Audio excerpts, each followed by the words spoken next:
My name is Violet Miller. I am 30 years old and I live in a penthouse apartment in the city.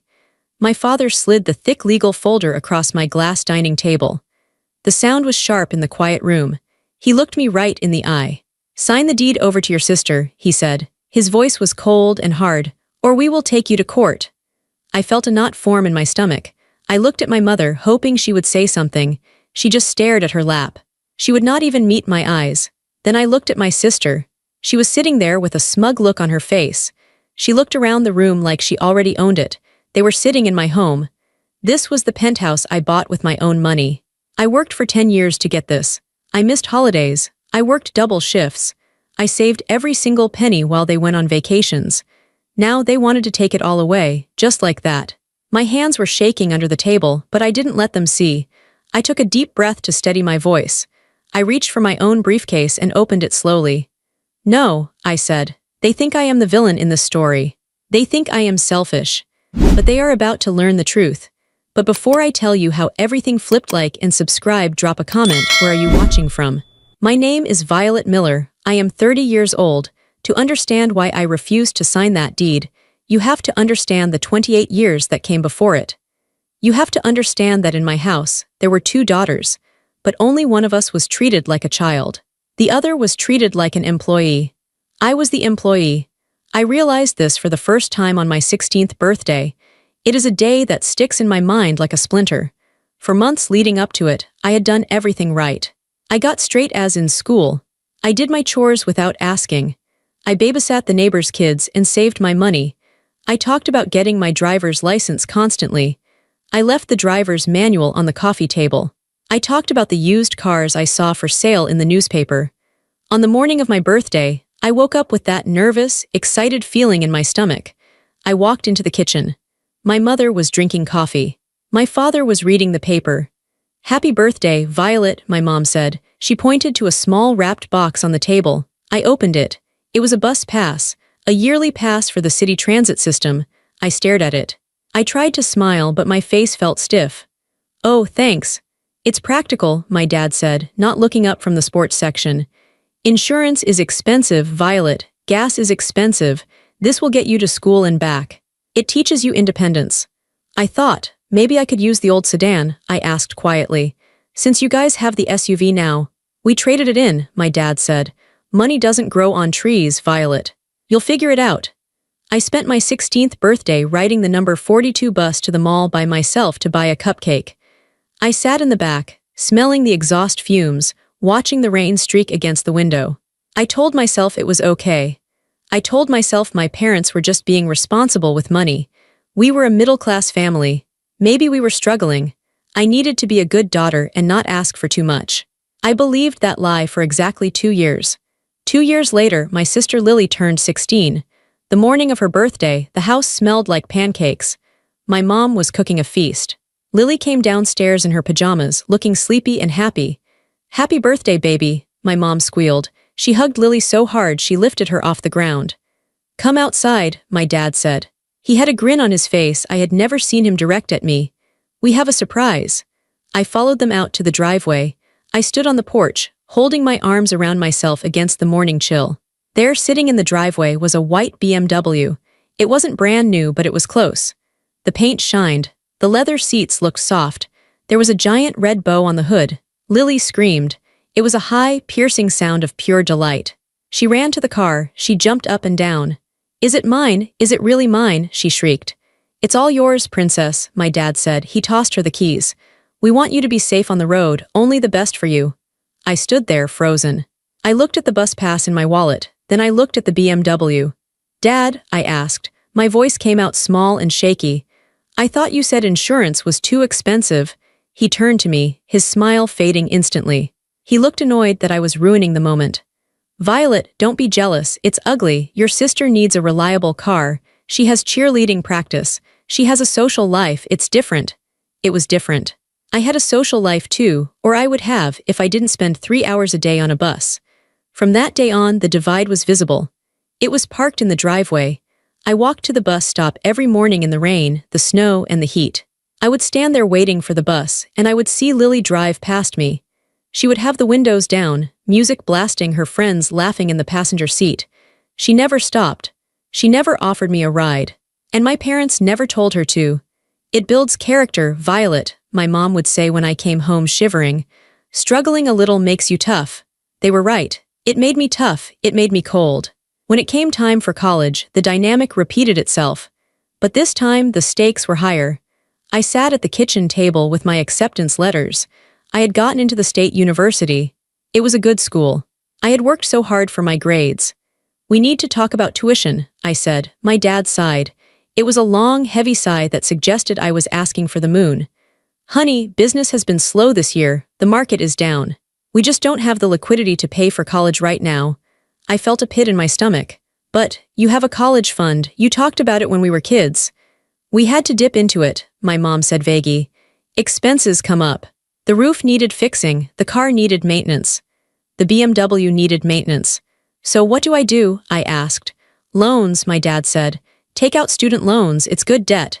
And you can work. You're a smart girl, Violet. You'll figure it out. So I did. I signed the papers for tens of thousands of dollars in debt.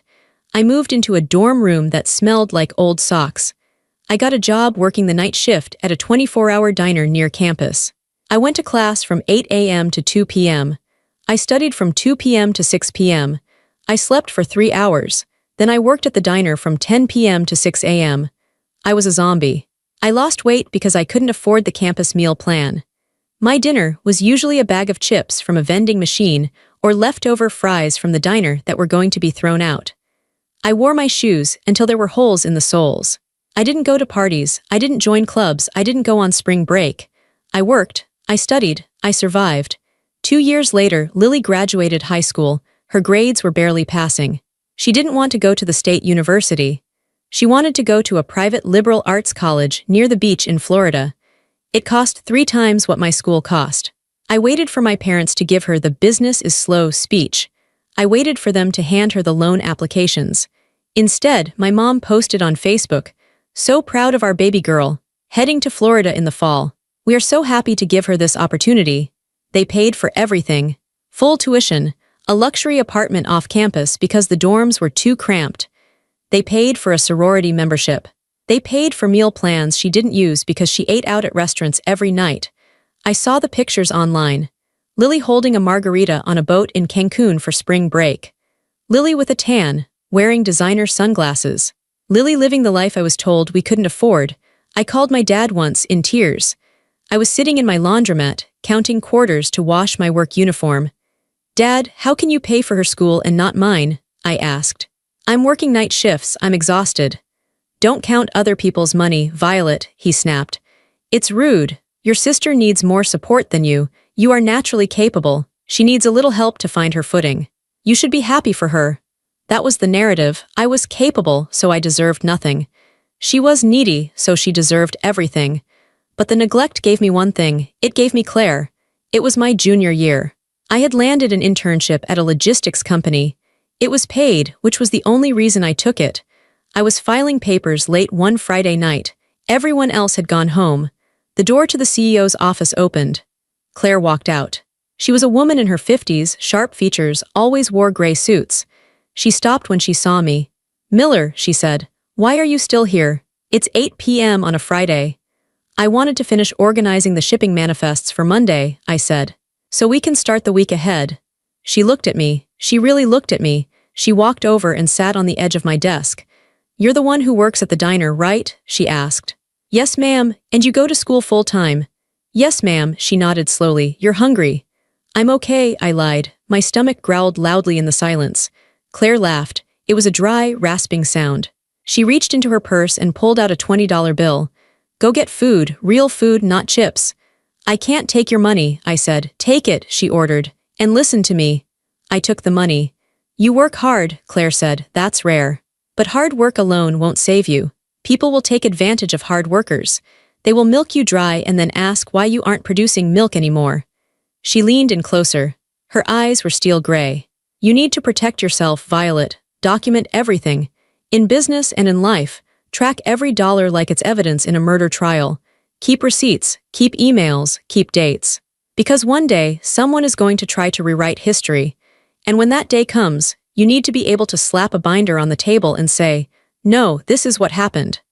I didn't know it then, but she wasn't just teaching me how to be a good employee. She was giving me the weapon I would use to kill my family's lies. From that day forward, I became obsessed. I bought a scanner. I scanned every paycheck. I scanned every tuition bill. I kept a spreadsheet of every dollar I spent. I saved every text message my parents sent me refusing to help. I wasn't doing it for revenge. Not yet. I was doing it because Claire told me to. I was doing it because it was the only control I had in a life where I felt powerless. I didn't know that 10 years later, those pieces of paper would be the only thing standing between me and losing everything. By the time I was 28, the capable daughter had become a powerhouse. I graduated with honors. I turned my internship with Claire into a full-time job, and then I turned that job into a career. I moved up the ladder fast. I was a senior consultant for supply chain management. I solved expensive problems for big companies, and they paid me very well for it. I lived like a monk for 5 years after college. I paid off my student loans aggressively. Every bonus, every raise, every spare dollar went to the debt. The day I made the final payment, I sat in my car and cried for 10 minutes. I was free. Then I started saving. I stayed in my small studio apartment. I drove a used Honda. I wore simple clothes. My bank account grew and grew. While I was building my fortune, Lily was burning through whatever safety net my parents provided. She graduated with a degree in art history but never used it.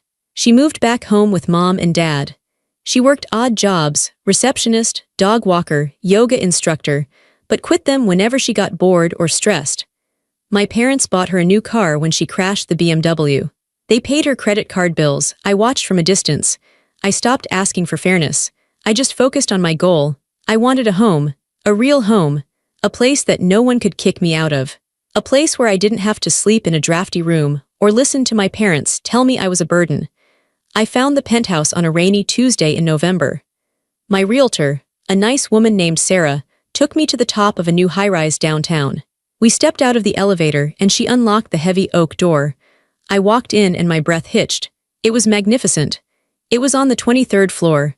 The entire south wall was glass. The city lay spread out below me like a carpet of lights. There were 3 bedrooms, a massive kitchen with quartz countertops, hardwood floors that gleamed. It was quiet. That was the first thing I noticed. It was high above the noise of the traffic. It was high above the noise of my family. "It's a lot of space for one person," Sarah said, watching my face. "I'll grow into it," I whispered. The price was high. It was a stretch, but I had the money. I had the down payment sitting in my savings account, ready to go. "I'll take it," I said. The closing process took a month.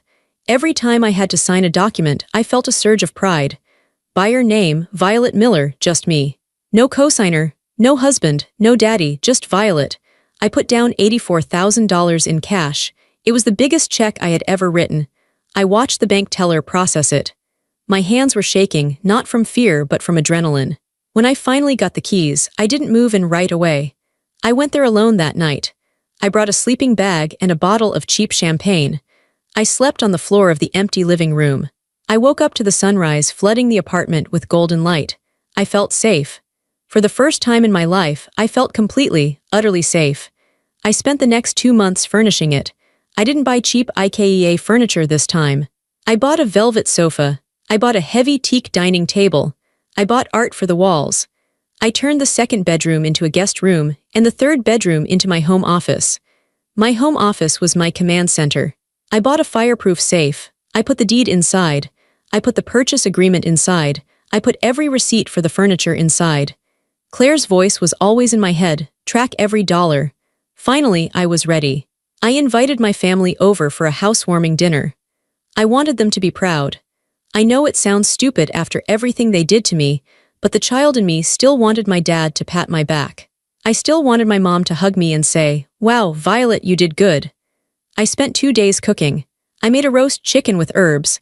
I made a complicated salad with goat cheese and walnuts. I bought expensive wine. They arrived 20 minutes late. I buzzed them up. When the elevator doors opened, Lily walked out first. She was wearing muddy boots. She walked right onto my new hardwood floors without wiping them. "Whoa," she said. She didn't look at me. She looked at the view. Crazy view. My mom and dad followed.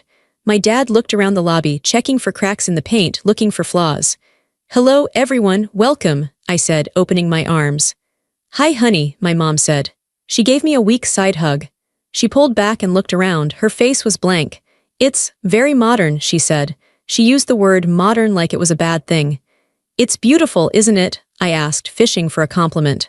My dad walked to the window. "What's the square footage?" he asked. 2,000, I said proudly. "And the HOA fees?" he asked. "Must be a killer in a building with a doorman." "I can handle it, Dad," I said, he grunted. "Better hope the market doesn't crash. You're leveraged pretty high here, Violet, could be a mistake." That was his reaction, not congratulations. Just a warning that I might fail. Lily wandered into the kitchen. She opened my fridge. "Do you have any beer? I don't like wine." "No, sorry, I have water or juice," I said. She rolled her eyes. Fine." She flopped onto my velvet sofa. She put her feet up on the coffee table. Her boots were still muddy. "Lily, please take your feet down," I said gently. "That's a new table." "Chill out," she muttered. "It's just furniture, you act like it's a museum." We sat down for dinner. The conversation was painful. "So," my mom said, picking at the salad. "Lily is thinking about going back to school, maybe for interior design." "That's a great idea," I said. "You have a good eye." "Yeah," Lily said with her mouth full. "I was thinking this place needs some color. It's too beige. If I lived here, I'd paint that wall teal." "Well, it's a good thing you don't live here," I joked. Nobody laughed. My dad cleared his throat. "It really is a massive amount of space for a single girl, Violet. 3 bedrooms. What do you need 3 bedrooms for? Are you planning on taking in boarders?" "I have a guest room," I said. "And an office." "An office," my dad scoffed. "You work on a laptop. You can do that at the kitchen table." "I like having a dedicated space," I said, my voice getting tighter. "Must be nice to have money to burn," Lily muttered. "I'm sharing a bathroom with Mom and Dad again. It's a nightmare." "Well, Violet worked very hard for this," my mom said, but she didn't say it like a compliment. She said it like an excuse, like my hard work was the reason Lily was suffering. After dinner, Lily took out her phone. She walked around the apartment taking selfies. She took a picture in my soaking tub. She took a picture on my balcony. She posted them to Instagram. I got the notification on my phone a few minutes later. The photo was of her holding a glass of my wine, standing in front of my window. The caption read, "Penthouse vibes tonight. Finally a place that fits my style. Number city life, number views, number blessed." She didn't tag me, she didn't mention it was her sister's place. The comments started rolling in. "OMG Lily, did you move? So jealous. You deserve it, girl." Lily liked every comment. She didn't correct anyone. My mom commented on the post, one word, "Nice." I looked at my dad across the table. He was picking his teeth with a toothpick. "So," he said, "how much did this place actually cost?" "What's the bottom line?" I told him the number. He whistled. "That's a lot of debt, Violet, a lot of debt. I hope you know what you're doing." They left an hour later. They didn't help clean up. They didn't bring a housewarming gift. Not even a card. I locked the door behind them. The silence returned. But this time it didn't feel peaceful. It felt lonely. I walked into the kitchen and started scrubbing the dishes. I scrubbed until my hands were red. I was angry. I was so angry I was shaking. Why couldn't they just be happy for me? Why did everything have to be about what I had and what Lily didn't have? I finished cleaning. I poured myself another glass of wine. I walked into my office. I opened the safe. I took out the binder. I sat there for an hour, organizing the papers from the closing. I hole-punched the receipt for the dinner groceries. I printed out a screenshot of Lily's Instagram post. I printed out the text message my mom sent me when they got home. "Thanks for dinner. Lily is really depressed now seeing how you live. I hope you're happy." I put it all in the binder. I realized something that night. My family didn't love me. They tolerated me, and they resented my success because it highlighted their failure with Lily. I looked at the deed again, Violet Miller. "This is mine," I said out loud to the empty room. "This is mine. And I will never let you touch it." I closed the binder. The snap of the metal rings sounded like a gunshot. It happened 2 years after I bought the penthouse. I was 30 years old. I was established. I was a senior consultant. I had built a life that was quiet, organized, and mine. My phone rang on a Tuesday evening. It was my mother. "Violet," she said. Her voice was unusually high-pitched. "Your father and I want to come over for dinner on Saturday. Bring Lily, we have some news." News, I asked. I felt that familiar tightening in my chest. Is everything okay? It's good news, she said. Great news, actually. But we need to discuss it as a family, in your space. It's more private than a restaurant. Okay, I said. Saturday at 7. Perfect, she said. Make something nice, will you? I spent the entire day Saturday preparing. Even at 30, even after everything, I still wanted to impress them. I wanted to be the good daughter. I went to the butcher and bought an expensive cut of roast beef. I bought fresh rosemary. I made mashed potatoes from scratch with heavy cream and butter, just the way my dad liked them. I polished the wine glasses. I set the table with the cloth napkins. I looked around my apartment before they arrived. It was spotless. The city lights were twinkling through the floor-to-ceiling windows. It looked like a magazine cover. I felt a surge of pride. Surely, tonight, they would see me. They would see what I had built and treat me with respect. They arrived right on time, which was the first warning sign. Usually they were late. When I opened the door, Lily walked in first. She was glowing. She was wearing a tight-knit dress that showed a small, undeniable bump in her stomach. I'm pregnant, she squealed before I could even say hello. My jaw dropped. Lily, oh my gosh. I hugged her, I really meant it. Despite everything, I loved my sister. I wanted her to be happy. A baby was a blessing. Who is the father? I asked, pulling back. Lily's face fell for a split second, then recovered. It's complicated. He's not around, but it doesn't matter. I have mom and dad, and I have you. My parents walked in behind her. They were beaming. My dad was carrying a bottle of sparkling cider. We are going to be grandparents, my dad announced. He clapped his hands together. He looked at me, and for the first time in years, he smiled at me with genuine warmth. Can you believe it, Violet? A baby in the family. It's wonderful, I said. I took their coats. Come in, dinner is almost ready. The first hour was perfect. We sat in the living room. We drank the cider. We talked about baby names. We talked about cribs and strollers. My mom was knitting a yellow blanket. The tension that usually existed between us seemed to have evaporated. I felt included. I felt like part of the family finally. I served dinner. The roast beef was perfect. The potatoes were creamy. This is delicious, Violet, my dad said, taking a huge bite. You really learned how to cook. Thanks, Dad, I said. I felt my face flush with pleasure. You know, my mom said, putting her fork down. She looked around the room. This apartment really is stunning. The view, the space. It's very safe here, very secure building. It is, I agreed. That's why I bought it. My mom looked at my dad. A silent signal passed between them. The air in the room changed instantly. The warmth evaporated. The temperature seemed to drop 10 degrees. My dad cleared his throat. He took a sip of water. Violet, he said. His voice was serious now, businesslike. We need to talk about the future with the baby coming. Things are going to change. Of course, I said. Is Lily moving back into her old room at your house? Lily let out a dramatic sigh. She looked down at her plate. My old room is so small, Violet, and the house. It's old, it's drafty. The stairs are steep. Mom and Dad are getting older. It's not a good environment for a newborn. And Lily is doing this alone, my mom added, her eyes bored into mine. She needs stability. She needs a sanctuary. I nodded slowly. So she's getting her own apartment. She can't afford that, my dad said bluntly. She's not working right now. She needs to focus on her health. Okay, I said. I was confused. So what is the plan? My dad leaned forward. He placed his hands flat on my dining table. We think it's best, he said, if you let Lily have the penthouse. I stopped chewing. I stared at him. I couldn't process the words. I'm sorry, let her have it. You mean stay in the guest room for a few weeks after the baby is born? No, Lily said. She looked up, her eyes wide and wet with tears. We mean you move out, and I move in. I laughed. It was a nervous, involuntary sound. You want me to move out of my own home? It makes the most sense, my mom said rapidly. You are single, Violet. You are one person. You have 3 bedrooms here. It's excessive. It's selfish, really, to hoard all this space when your sister is bringing a life into the world. Selfish, I repeated. Lily needs the security, my dad said. This building has a doorman. It has an elevator. It's perfect for a young mother. And where am I supposed to go? I asked. My voice was trembling. You have money, my dad said dismissively. You have a great job. You can rent a nice studio somewhere, or buy a smaller condo. Something that fits your lifestyle better. My lifestyle is living in the home I paid for, I said. My dad reached into his jacket pocket. He pulled out a thick legal folder. He slid it across the table, right next to the roast beef.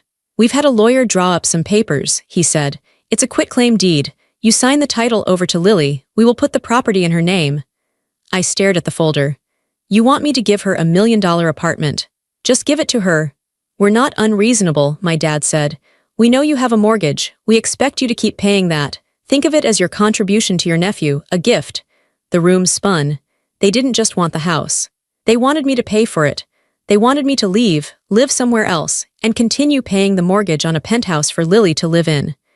"You want me to move out," I said slowly, trying to understand the insanity of it. "Give Lily the deed, and keep paying the mortgage." "Family helps family," my mom said. She reached out and touched my hand. Her skin felt cold.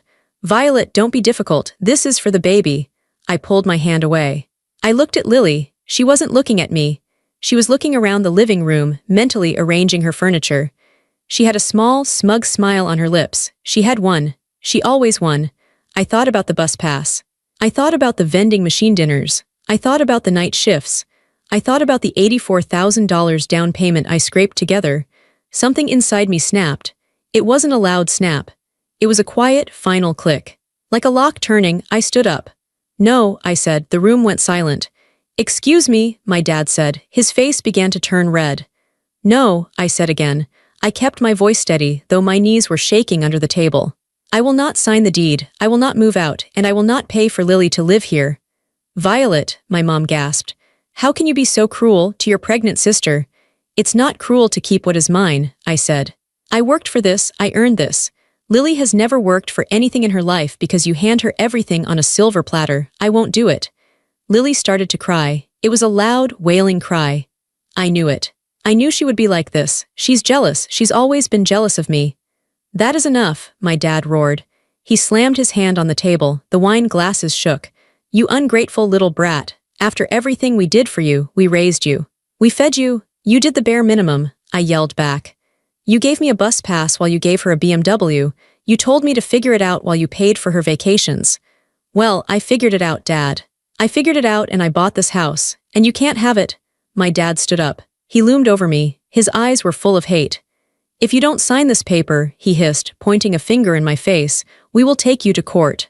We will sue you for everything you have. We will ruin you." "Get out," I said. I pointed to the door. "Get out of my house." "You'll regret this," my mom spat. She stood up and grabbed her purse. "You are cold, Violet, ice cold. I don't know how I raised a daughter like you." They gathered their coats. Lily was still sobbing, clinging to my mom. My dad grabbed the legal folder off the table. "You have until Monday to change your mind," he warned. "Or the gloves come off." They slammed the door so hard the walls shook. I stood alone in the silence. The smell of the roast beef was suddenly nauseating. I sank into my chair and buried my face in my hands. I didn't cry. I was too terrified to cry. They were going to sue me. My own parents were going to sue me. The next 3 days were a torture of silence. I didn't leave the penthouse. I called in sick to work. I sat by the window, watching the cars down below, waiting for the other shoe to drop. On Wednesday, it dropped. The buzzer rang. It was a courier. I signed for a thick envelope. The return address was Miller and Associates, my dad's friend's law firm. I sat on the floor and opened it. My hands were shaking so bad I ripped the paper. It was a formal legal complaint. Plaintiff, Lily Miller and Robert Miller. Defendant, Violet Miller. I read through the pages and my blood ran cold. It was a work of fiction. A complete fabrication. The lawsuit claimed that there was an oral family trust agreement. It stated that the money I used for the down payment, my hard-earned savings, was actually family funds entrusted to me. It claimed that the penthouse was intended to be a family investment property, to be shared by all siblings. It said that by refusing to allow my sister to live there, I was in breach of fiduciary duty.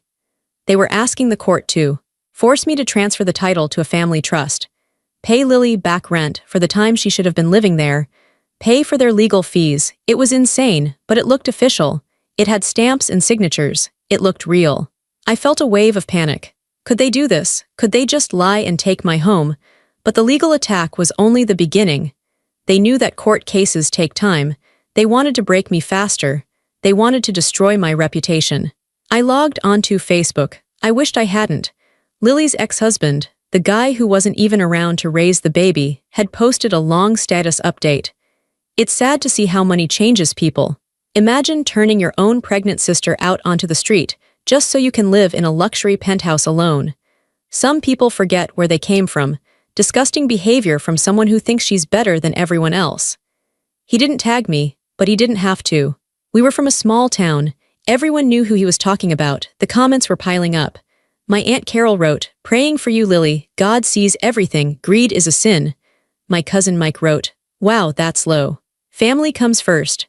A girl I went to high school with wrote, "I always knew she was stuck up. I felt like I was being stoned in the town square. My own family was painting me as a monster. They were using Lily's pregnancy as a weapon to make me look like a villain." My phone beeped. A voicemail. I hesitated. I knew I shouldn't listen to it, but I had to know. I pressed play. It was my mother. "Violet," she said. Her voice was trembling, sounding weak and frail. "It's Mom. I don't know who you are anymore. Your father is sick with stress. His blood pressure is through the roof. Lily has been crying for 3 days. She's terrified for the baby. If anything happens to that baby because of this stress, it will be on your hands." She paused. Then her voice dropped, becoming hard and cold. "I never thought I raised someone so heartless. You have so much, and you won't share even a little. If you have a shred of decency left, you will fix this. Sign the papers, Violet. Don't make us destroy you, because we will. We will tell everyone what you are." The message ended. "Destroy you?" I sat there, the phone slipping from my hand. I felt small. I felt like the 16-year-old girl with the bus pass.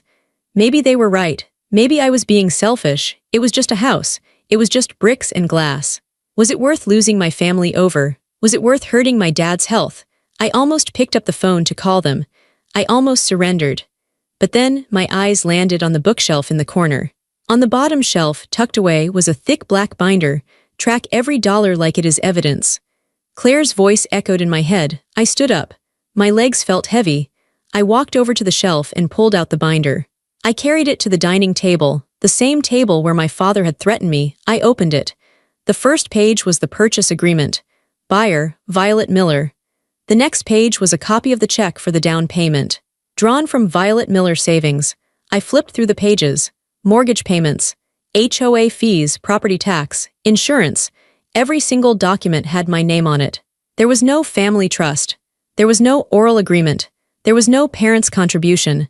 I looked at the spreadsheet I had kept for years. Date, Aug 12, 2018. Request for tuition help.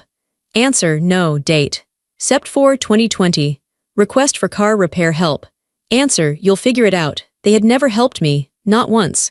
And now they claim they own my success. I turned to the back section of the binder. This was the section I had compiled over the last few years. The intelligence section. I had found documents my dad left out during visits. I had seen mail at their house. I looked at a credit report for Lily I had found 2 years ago. Credit card debt, $68,000. Status, delinquent. I looked at a property record for my parents' house. Second mortgage taken out, $125,000. Interest rate, variable. I sat back. The pieces clicked together. This wasn't about the baby. This wasn't about Lily needing a safe home. My penthouse had appreciated in value. The equity in it was now worth almost $400,000. If I signed the deed over to Lily, she would own the asset. My parents could help her refinance. They could pull that $400,000 out in cash. They could pay off Lily's credit cards. They could pay off their second mortgage. They could save themselves from financial ruin. And me, I would be left with nothing. I would be paying a mortgage on a house I didn't own while they spent my equity. I wasn't a daughter to them. I was a piggy bank. I was a bailout package. The guilt vanished. The sadness evaporated. In their place, a cold, hard rage settled in my chest. It was a clean feeling. It was the feeling of clarity. They didn't love me. They wanted to harvest me. "Okay," I whispered to the empty room. "You want to play games. You want to talk about evidence." I closed the binder. I picked up my phone. I didn't call my mother. I didn't call my father. I searched for a name Claire had given me years ago. A litigation attorney known for destroying bullies. Diane Cho. I dialed the number. Diane Cho's office. A receptionist answered. "Hello," I said. My voice was steady. "My name is Violet Miller. My family is trying to steal my home. I have a binder full of evidence, and I want to hire you to crush them." The meeting with Diane Cho was unlike any meeting I had ever had. Her office was in a steel and glass tower on the other side of the city. It smelled like expensive leather and intimidation. Diane was a small woman, but she took up the whole room. She wore a sharp red blazer and glasses with thick black frames. She didn't offer me tea, she didn't offer me sympathy. She pointed to the chair opposite her desk. "Show me what you have," she said. I placed my black binder on her desk.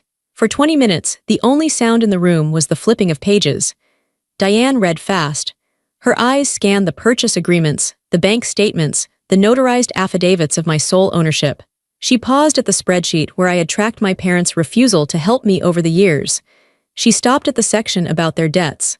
Finally, she closed the binder. She took off her glasses and looked at me.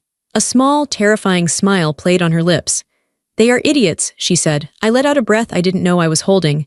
"So, they don't have a case." "Violet," Diane said, leaning forward. "They don't have a case. They have a fairy tale, an oral family trust. In real estate, the statute of frauds requires real estate transfers to be in writing. Unless they have a signed document saying this was a trust, they are blowing smoke." She tapped the binder. "But this is beautiful. You have documented everything. Most people don't do this. Most people trust their families. That is their mistake." "I learned the hard way not to trust them," I said. "Good," Diane said. "Because we are going to use that." She stood up and walked to a whiteboard. She picked up a marker. "Here is what is happening," she said, drawing a circle. "Your parents are broke. Your sister is broke. You are the only one with assets. They are desperate." "The baby," I started. "The baby is a prop," Diane cut me off. "An emotional lever to pry open your wallet. If they really cared about the baby, they wouldn't be trying to financially ruin the only person in the family capable of actually helping the child." She drew a line from the circle to a word she wrote in all caps. "Greed. They filed this lawsuit to scare you," she explained. "They think you are the weak little girl who wants mommy and daddy's approval. They think you will crumble under the pressure and sign the deed just to make the fighting stop." She looked at me. "Will you?" I thought about the voicemail. I never thought I raised someone so heartless. I thought about the BMW in the driveway. I thought about the vending machine dinners. "No," I said. "I want to fight." "Good," Diane said. "Then we don't just defend, we attack." She sat back down. "Here is the strategy. Step 1. We file a motion for declaratory judgment. We ask the court to immediately rule that you are the sole owner based on the deed. Simple. Step 2, she continued. We file a counterclaim, abuse of process. They filed a frivolous lawsuit to harass you. We sue them for your legal fees. We sue them for emotional distress. We sue them for defamation regarding the social media posts." My eyes widened. "Sue them back. If you want them to stop, you have to make it too expensive for them to continue," Diane said. "Bullies only respect pain." "And step 3, she said, her voice dropping to a whisper. "We audit them. In the discovery phase, we demand to see their finances. We force them to reveal the second mortgage. We force them to reveal Lily's debts. We put their shame on the public record." I felt a cold shiver go down my spine. It was brutal. It was aggressive. "Do it," I said. Diane nodded. "I will draft the papers tonight. But Violet, you need to be ready. When we file this, they are going to scream. They are going to come at you harder. You cannot engage. You cannot talk to them. No texts, no calls, no family dinners." "Silence is your shield," she said. "Let me be your sword." I went home that night feeling lighter than I had in a week. I blocked my parents' numbers. I blocked Lily. I blocked my aunt and my cousin. I went to my window and looked out at the city. My home. They wanted a war. They were going to get one. 2 days later, Diane filed the motion. The reaction was immediate. Since I had blocked their phones, they showed up. I was in my kitchen making coffee on Saturday morning when the buzzer rang. I ignored it. It rang again and again. Then my phone buzzed with a notification from the front desk. "Concierge, Miss Miller, your parents are in the lobby. They are demanding to see you." "They are," causing a scene. I pressed the intercom button. "Tell them to leave, please. If they don't, call the police." "Understood, Miss Miller." I watched from my balcony. 5 minutes later, I saw my parents walking out of the building. My dad was gesturing wildly, yelling at the doorman. My mom looked small and defeated. They got into their old car, not the BMW that was long gone, and drove away. I didn't feel guilty. I felt safe. The boundaries were finally going up. But the real victory came 2 weeks later. The discovery phase began. Diane made good on her promise. She sent a demand for their financial records.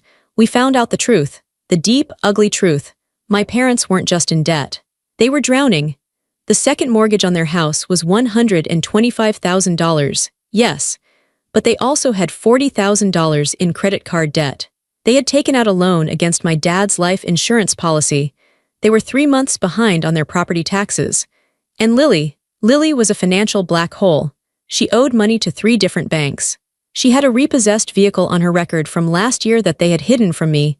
Diane laid the papers out on her desk. "Look at this," she said, pointing to a bank statement from my parents. "Look at the dates." I looked. Oct 4, $500 withdrawal casino. Oct 12, $800 withdrawal casino. Oct 20, $1,200 withdrawal casino. My dad, he had a gambling problem. I stared at the numbers. The slow business. The no money for college. It wasn't just favoritism, it was addiction. He had gambled away my college fund. He was gambling away their retirement. And now he was trying to steal my house to feed the machine. "Oh my God," I whispered. "This is the smoking gun," Diane said. "They are claiming they gave you family funds for the apartment. These records show they didn't have any funds to give. They were insolvent." She closed the file. "We have them, Violet. We have them by the throat. We are going to schedule a settlement conference, and we are going to end this. We had the evidence of the gambling. We had the evidence of the lies. But Diane warned me that having the truth isn't enough. You have to use it correctly. You have to set a trap. We don't just walk into court and scream that your dad is a gambler," Diane said. She was pacing around her office, looking like a general planning an invasion. "We need to corner them. We need to make them realize that if they push this to a trial, they will be publicly destroyed." The strategy was precise. First, the declaratory judgment. This was the legal shield. It was a formal request for the judge to look at the deed, my clean, undisputed deed, and declare me the sole owner. It cut through all their stories about oral agreements. Second, the cease and desist. This was to stop the harassment. Diane sent a letter to my parents, my sister, and even Lily's ex-husband. It stated that any further false statements on social media would result in a defamation lawsuit. It worked. The Facebook posts stopped that same afternoon. Third, the threat of counterclaim. This was the sword. We drafted a document outlining abuse of process. We calculated my legal fees. We calculated the emotional distress. We put a dollar figure on it, $50,000. If they lost, they wouldn't just walk away. They would owe me money they didn't have. "Now," Diane said, stopping in front of me, "the hardest part for you is going to be the silence." "I can be silent," I said. "I mean total silence," she insisted. "They are going to try to contact you. They will cry, they will scream, they will show up at your work. You cannot engage. Every time you answer the phone, you give them hope that they can manipulate you. Silence is the only thing that scares a narcissist." I went home and followed her instructions. I sat in my penthouse. The silence was heavy. I felt isolated. I felt like a bad daughter. The guilt came in waves. Maybe I'm being too hard on them. Maybe Dad really is sick. But then I would look at the binder. I would look at the page showing the $1,200 withdrawal at the casino on the same day I had asked for help with my textbooks in college. The guilt would turn back into steel. One night, feeling particularly vulnerable, I did something Diane suggested as insurance. I set up my camera on a tripod in my living room. I sat on my sofa. I hit record. "My name is Violet Miller," I said to the lens. "Today is October 14th. I am recording this statement to document the harassment I am receiving from my family regarding my property." I spoke for 20 minutes. I told the whole story. I told about the BMW. I told about the threats. I kept my voice calm. I didn't cry. I just stated the facts. "I am afraid of my family," I said at the end. "I am afraid they will lie to take what I have built, but I am not going to let them." I saved the video to a thumb drive and put it in the safe with the binder. It felt like I was locking away my fear. For 2 weeks, the silence from my end was absolute. My parents tried everything. They sent flowers. I donated them. They sent cards with photos of me as a baby. I put them in the binder. My dad showed up at my office lobby. Security turned him away. The silence was working. They were getting desperate, and desperate people make mistakes. Their lawyer called Diane. He sounded tired. "Can we talk?" he asked. "We can meet," Diane said. "But tell your clients to bring a pen, because the only way this ends is with a signature." We set the date for the settlement conference, November 2nd, the day it would all end. The conference room was cold. It was on the 40th floor of Diane's building. The walls were glass. Behind us, the city skyline looked gray and imposing. I sat on one side of the long mahogany table. Diane sat next to me. The black binder was in front of me. My family walked in. My dad looked 10 years older. His skin was gray. He walked with a shuffle. My mom looked terrified. She was clutching her purse like a shield. Lily walked in last. She looked angry. She glared at me as she sat down. She didn't look like a victim today. She looked like a spoiled child who had been told no for the first time. Their lawyer, a man named Mr. Henderson, looked exhausted. He opened his briefcase. "Let's keep this civil," Mr. Henderson said. "My clients just want a fair resolution. They want to ensure the safety of the grandchild." "There is no resolution involving my client's property," Diane said. Her voice was sharp like a whip crack. "The property belongs to Violet Miller, period." "We have witnesses," my dad blustered. "People who heard us talk about the family trust." "You have drinking buddies, Bob," Diane said. She didn't call him Mr. Miller. She called him Bob. It was a power move. "And we have bank records." Diane stood up. She picked up the binder. "Mr. Henderson," she said, "before you pursue this lawsuit any further, I think you should see what we found in discovery." She slid a packet of papers across the table.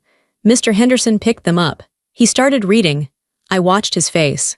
At first he looked bored, then his eyebrows went up, then he went pale. He stopped reading and looked at my dad. "Bob," he asked, "is this accurate?" My dad wouldn't look at him. He was staring at the table. "What is it?" Lily asked.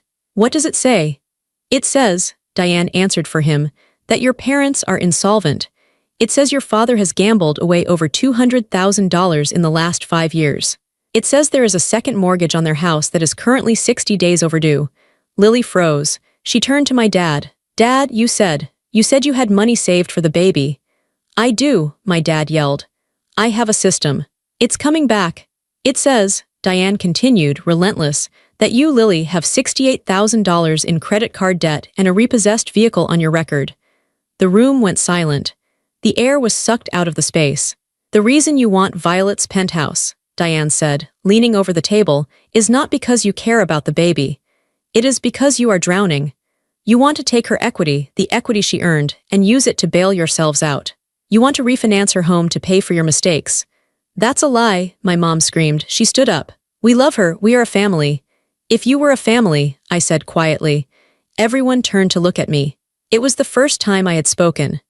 "If you were a family," I said, looking at my mother, "you wouldn't be trying to steal my home. You wouldn't be lying about me on the internet. You wouldn't be trying to destroy my life to save yours." I opened my binder. I pulled out one single piece of paper, the settlement agreement Diane had drafted. "I am not signing the deed over to Lily," I said. "I am never signing it." I slid the settlement paper across the table. "This is an agreement," I said. "It says that you withdraw your lawsuit with prejudice, meaning you can never file it again. It says you acknowledge I am the sole owner. It says you will cease all harassment. And it says that if you ever talk about this publicly again, I will sue you for the legal fees and I will release your financial records to the public." "I'm not signing that," my dad spat. "Then we go to trial," Diane said cheerfully. "And I will put you on the stand, Bob, and I will ask you under oath about every single trip to the casino. I will ask you about the college fund. I will ask you about the loans. And it will all be public record. Your friends will know. Your neighbors will know." My dad looked at Diane. Then he looked at Mr. Henderson. Mr. Henderson closed his file. "Bob," he whispered, "we can't win this if these records are real. We are done." My dad slumped in his chair. He looked small. He looked defeated. "Fine," he whispered. "Dad," Lily cried. "What about me? What about the apartment?" "Shut up, Lily," my dad said. He didn't even look at her. "Just shut up." He took the pen Diane offered. His hand was trembling. He signed the paper. My mother signed next. She was crying now, soft, self-pitying sobs. She wouldn't look at me. Lily signed last. She scribbled her name aggressively, tearing the paper slightly. She threw the pen down. "I hope you're happy," she hissed at me. "You have your big empty house and you have no one." "I have myself," I said. Diane took the paper. She checked the signatures. She nodded to me. "We are done here," she said. We stood up. We walked out of the glass room. I didn't look back. I didn't say goodbye. I walked to the elevator. I pressed the button. When the doors closed, leaving my family on the other side, I let out a breath that I felt like I had been holding for 14 years. The first month after the settlement was strange. It was like waking up from a long illness. I expected to feel sad, I expected to miss them, but mostly I just felt relief. The phone didn't ring with demands. The guilt didn't gnaw at me when I sat on my sofa. My home felt different. It didn't feel like a fortress anymore. It felt like a home. 6 months passed. I heard through the grapevine, my cousin Mike, who had apologized for his Facebook comment, what happened to them. My parents had to sell a small rental property they owned in the next town over. It was their last asset. They used the money to catch up on their mortgage and pay off some of the gambling debt. They were living on a tight budget now. My dad was forced to go back to work part-time at a hardware store. Lily didn't move into a penthouse. She moved 2 states away with her husband. Apparently, the ex wasn't really an ex. They had just staged a breakup to make her look more sympathetic for the lawsuit. They moved to a cheap town in the Midwest where he got a job in a warehouse. I saw a picture of the baby on Facebook. A cute little boy. I felt a twinge of sadness that I wouldn't know him. But then I remembered the price of admission to his life was my own destruction. It was a price I wasn't willing to pay. As for me, I refinanced the penthouse. Since I had undisputed title now, I got a much better interest rate. My monthly payments went down. I took the extra money I was saving and I did something I had wanted to do for a long time. I called the university. My old university. The one where I ate vending machine dinners. I set up a scholarship. It wasn't huge, but it was enough. It was specifically for students who were working full-time while attending classes. I named it the Claire Vance Scholarship, after the boss who told me to document everything. When I signed the paperwork for the scholarship, I felt more pride than I ever felt waiting for my parents' approval. A few weeks later, my birthday rolled around. I went to my mailbox. There was a card. It was from my mother. I debated throwing it out, but curiosity won. I opened it. There was no money inside, no gift card. Just a generic happy birthday message printed on the card. Underneath, in her handwriting, she wrote, "We miss you. Hope you are well." There was no apology, no acknowledgement of the lawsuit. No sorry we tried to steal your house. Just a pretend normalcy. They were trying to rug sweep. They wanted to pretend it never happened so they could eventually ask for money again. Then I checked my email. There was a message from Lily.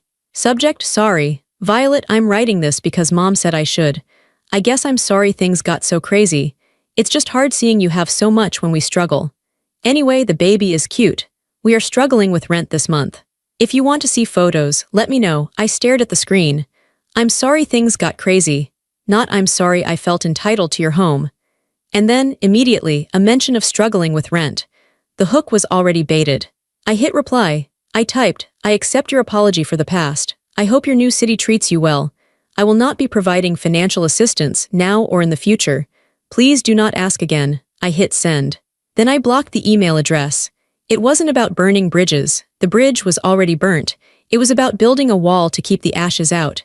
I went into my office. I opened the safe. I took out the binder. It was thick now. It held the story of my survival. I realized I didn't need it anymore. The lawsuit was over. The threat was gone. But I put it back in the safe. I would keep it, not out of fear but as a reminder. A reminder of what I was capable of. A reminder that I saved myself. That night I hosted a dinner party. It wasn't for family, it was for my chosen family. Diane came. Sarah, my realtor, came. 2 of my friends from college who had brought me soup when I was sick and broke came. I cooked the roast beef again. This time, nobody criticized the seasoning. Nobody asked about the cost of the wine. Nobody looked at my furniture with envy. We laughed, we drank, we told stories. I looked around the table. These were the people who celebrated me. These were the people who wanted nothing from me but my company. I stood up to make a toast. To boundaries, I said, raising my glass. To boundaries, they echoed. My penthouse felt bright. The city lights sparkled like diamonds, but they were no longer cold. They were beautiful. I know there are people out there who think I was wrong, who think family is everything, who think I should have sacrificed my security for my sister. But here is what I learned. You cannot set yourself on fire to keep others warm, especially if those people are the ones holding the matches. Protecting what you built is not selfish. It is self-respect. I kept the receipts. I kept the documents. And because of that, I kept my life. I know many of you watching this might be in a similar spot. Maybe you have a family member who demands too much. Maybe you are the capable one who is always expected to pay the bill. It is scary to say no. It is terrifying to stand alone in a conference room and fight the people who raised you. But listen to me, you are worth protecting. Your hard work matters, your peace matters. Have you ever had to set a hard boundary with your family? Did they call you selfish? Did they try to make you feel guilty? What happened? Tell me your story in the comments. I read every single one. And if you know exactly how this feels, if you have ever had to be your own hero, hit that subscribe button. We are in this together, and we are stronger than they think.